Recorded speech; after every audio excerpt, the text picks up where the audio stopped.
remember the first time we talked. I don't remember how I got there, but I was in a rough spot, and I didn't want to be who I was, and I didn't want to live the life that I was living, and I just felt like I could do better. I could be someone. I was asking for help, and the first thing she asked me was, "What is your dream?" And I had no idea that I even had the right to have a dream. And that was the thing that was just, it opened so many doors for me. I think it's really important to understand that when you've been beaten down by so many people, by the world, it's hard to understand that you are actually worthy of having a dream. Like, you could be someone, you could do something, like you could change the world. That's Brandy Kinney talking about the first time she met Michelle Overstreet, the founder and executive director of My House, a nonprofit based in Wasilla, Alaska. My House offers employment, shelter, and a path to rehabilitation for teens in the state's Mat-Su Valley region. They deploy a tough love approach that's successfully stopping the vicious cycle of teen homelessness and addiction in a community ravaged by the opioid crisis. Today we'll hear the My House story and Michelle's surprising take on how the country can better tackle homelessness and addiction. This is Crazy Good Turns. We tell inspiring stories about people who do amazing things for others, and I'm your host, Brad Shaw. Michelle Overstreet was born and raised in Alaska, graduated from the University of Idaho, and earned a master's in health psychology from Northern Arizona University, where she did substance abuse research with an expert in the field. She returned to Alaska after school and worked in a hospital-based addiction center before becoming a drug and anger management counselor at Burchell High School in Wasilla. Burchell is an alternative school with a population of 200, half of whom qualify for homeless benefits. Michelle had been at Burchell for almost 5 years when, over the course of just 11 months, 13 teens from Wasilla committed suicide. We had a suicide, they call it a suicide epidemic, and one of those was a family member of mine, and it was very difficult. And it was an opportune time for me to say I need to step away for a little bit and kind of reevaluate what I want to do and what I need to be doing and how engaged I can be. And so we spent 9 years living in Arizona, and I changed the direction of what I was doing at that time. So Michelle moved to Scottsdale, Arizona. She took classes on life coaching in a neighborhood where a number of Arizona Diamondbacks players lived. Through those connections, Michelle ended up working with famed baseball broadcaster Joe Garagiola on a chewing tobacco prevention program he ran for the Diamondbacks. Their goal was to keep kids from picking up a habit that killed many of Garagiola's friends, and working with him gave Michelle a tenacity that would be instrumental in her work going forward. We would get ready to go into meetings, and he would say, we're going to go in here, and these guys are going to try to tell us a whole bunch of crap, and we're not going to listen to anything they say because everything they say is going to be designed to get us to stop doing what we're doing, and we're not going to stop doing what we're doing. So we're going to go in here, we're going to smile, and we're going to nod, and then we're going to get out there and bust it and do what we know what we need to do. I was so inspired by that. I'd never had anyone talk to me like that before as a professional trying to do a community project, and I really brought that back with me. Michelle and her husband moved back to Wasilla in 2009. She returned to her job as a counselor at Burchell High and saw the school continuing to struggle with the region's chronic issues. We have some of the highest rates in the nation for substance abuse, sexual assault, domestic violence, suicide, all these risk factors that if you look at, adverse childhood experiences or trauma-informed care, our youth are always in the top because they're surrounded by people that are battling addictions and depression and, mental health challenges and the seasonal affective disorder with the long, cold winters. So we do have a lot of these factors sort of working against us. But at the same time, there's a lot of compassion here and a lot of people that care, and it's a big state but a small town in many ways. So I knew that there were risk factors involved that were contributing to this.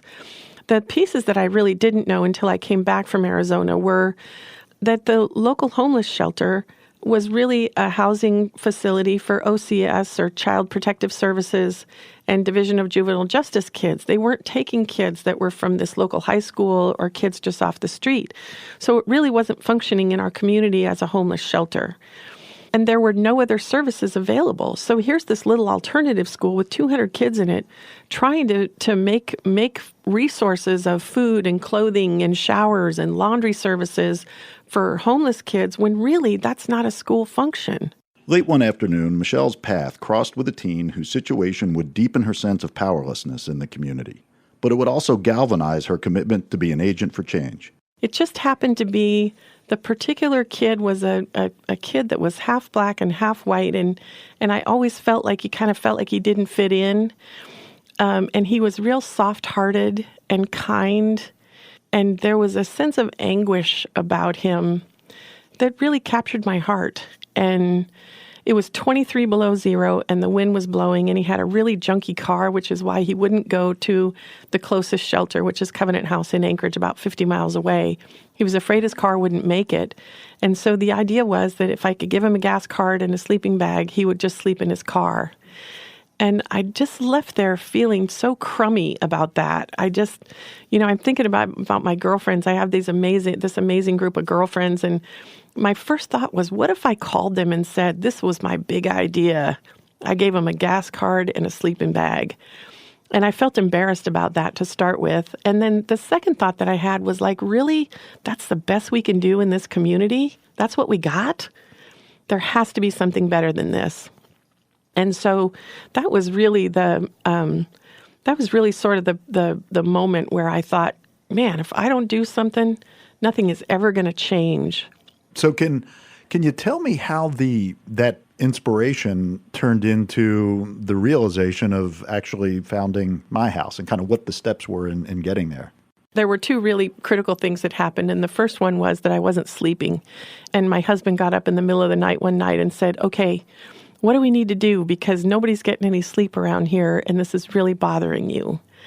And I said, I think we have to do something for homeless kids in our town. This is stupid, and it's embarrassing, and this is our town. We grew up here. We both grew up here. What the heck? And he said, well, if that's how you feel about it, then let's do something. And we had a little bit of money set aside because we were in the process of building a house, and we were living in a basement, and he said, if we need to use that money to do something for our community, then I think we should. And so that was really the first thing to get his buy-in. And I said, this is going to be something that's really big and hard, and it's going to take a lot of time, and you're going to have to support me on it, or it's going to wreck us. So, can you do this with me? And he said, well, I don't really know what you're talking about, but I'm doing what you're doing. So Michelle started spending her sleepless nights trying to identify a possible solution. She researched how other programs across the country were tackling homelessness through job training and empowerment. Michelle assembled a small startup team and moved on to what seemed like the logical next step, sharing her ideas with the community groups in Wasilla already working on the issue. And so I did this PowerPoint about what I wanted to do and how I wanted it to come together and how I wanted it to be a sort of a community center in the Valley. And I took it to this Housing and Homeless Coalition. And in my naivete, I was so proud and so excited about what we were talking about. And I had a little group together by then of 3 or 4 people. And I did this whole presentation, and they basically said, well, we have a 10-year plan. And I said, a 10-year plan? We don't need a 10-year plan. We need a 10-month plan. What's your 10-year plan? And they said, well, we have a 10-year plan. And I found out later that their 10-year plan had been in place for about 13 years, and nobody was doing anything. And if that was designed to discourage Michelle from executing her plan, it didn't work. She channeled her inner Joe Garagiola and found reasons to persist. The coalition is made up of a group of nonprofits that really don't want anyone else up to the table competing for funds or doing anything that would possibly compete with what they were doing somehow. And so they basically told me to go away, that they weren't interested in what I was doing. That made me mad. And when that happened, I thought, this is it. This is where the rubber meets the road, because I'm either going to step in the gap and advocate for these kids that I totally believe in, that I totally think have huge potential, or this group of people, this group of 10 people on this coalition is going to run the money, they're going to run the programs, they're going to run the services, and these kids will never get what they need. And the truth of the matter is that if we don't get them what they need when they're 16, 17, 18, 19, and 20, then when they're 25 and 30, they're in a revolving door of social services that in essence feeds a lot of nonprofits, because the goal is not to cure them of anything or make them self-sufficient. The goal is to keep your numbers up so you continue to get reimbursements. And so the second part of the motivation was that I got mad. And what I saw in our community looked broken to me from the outside because it wasn't getting anyone independent and self-sufficient. It was just putting a Band-Aid on a gut wound. Based on her research and experience with homeless teens at Burchell, Michelle knew that job training and employment were critical for homeless teens to have any chance of escaping the revolving door of homelessness. She had learned from Burt Cottle, then the mayor of Wasilla, that the top income-producing businesses in town were food service establishments. And so we did a pilot program at Burchell High School. And the first year, we trained 17 kids to be baristas in the school coffee shop. And we ran the coffee shop every morning so that it was a real, you have to be there, you have to be able to make the coffee, and your peers are really evaluating your performance. And in that first year, we trained 17 kids, and by the end of the year, 3 of them had jobs in local coffee shops. All 3 of them were homeless girls. So we took a look at that and said, you know what, this will work. We can train kids for food service work, give them the basics, and at least get them started and some job experience. And that's the number one tax-producing income base for the city of Wasilla. There are lots of restaurants. They can get jobs in that. That was 2012. By May of 2013, Michelle and her team knew their concept was working, and they were ready to establish My House as a standalone center providing homeless teens with not only job training, but also real employment opportunities in the form of a coffee shop. But they also needed additional space to offer services such as drug counseling, transitional housing, reproductive health education, meals, laundry service, and clothing.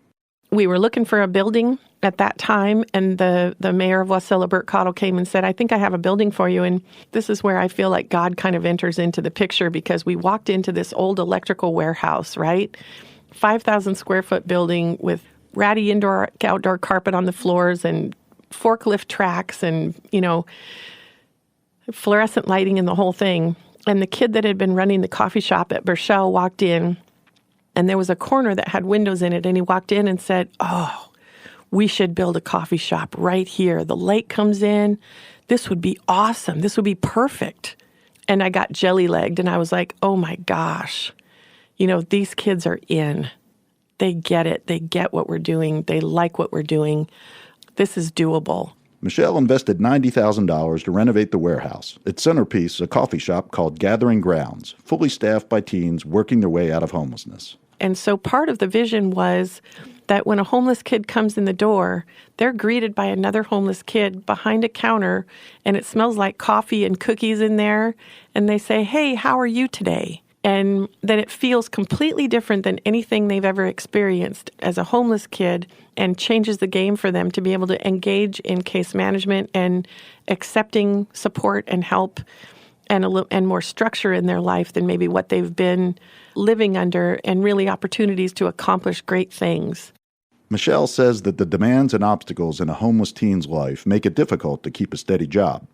Some have criminal records and have to leave work frequently to meet their parole officer or take a drug test. So Gathering Grounds accommodates those needs with flexible schedules and those other on-site services. They're set up with a schedule. We have a manager, an assistant manager, and a training manual that we copyrighted. And they have a checklist of things that they're learning. So they usually start by learning how to make an espresso and how to use all that equipment and navigate the kitchen and get their food card workers certificate and some of the real basic things that they would do if they were going to work at McDonald's or Arby's. And with the flexibility that if they, have an outburst and an F-bomb goes flying, then they take a moment and go back, and case management can say, okay, let's do a little anger management here. Let's figure out, if you were at another job, you'd be fired for doing that. So let's figure out how we can help you not do that, because that makes you more employable. A formerly homeless teen volunteering at My House proposed a second business idea to Michelle. We started out with the clothing resource room, and the young lady who was running that eventually came to me and said, I've got too much clothing, and a lot of it is stuff that is not appropriate for homeless youth. It's like formal gowns, and it's workwear, and it's fancy lady stuff and nice shoes, and I think I want to start a clothing boutique. And I said, well, I don't have time to do that with you right now, but how about if we hire a business consultant?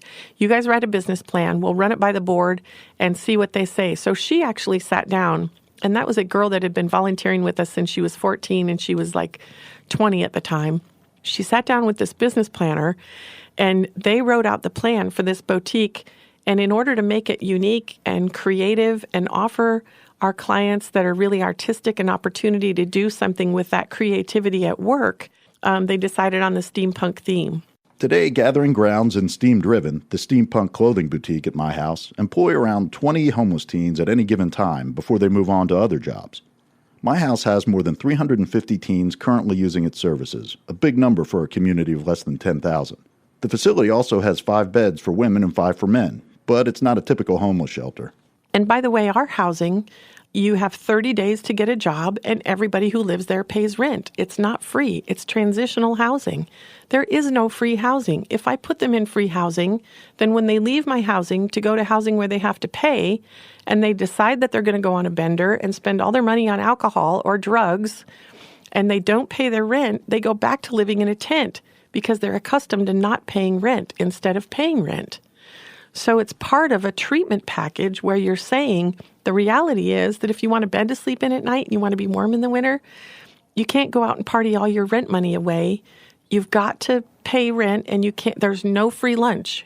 And this approach is in sharp contrast to how we've traditionally dealt with the homeless in America, according to Michelle. We've got to move away from the dependency model, which is that I'm going to provide just what you need in this moment, but not teach you to fish.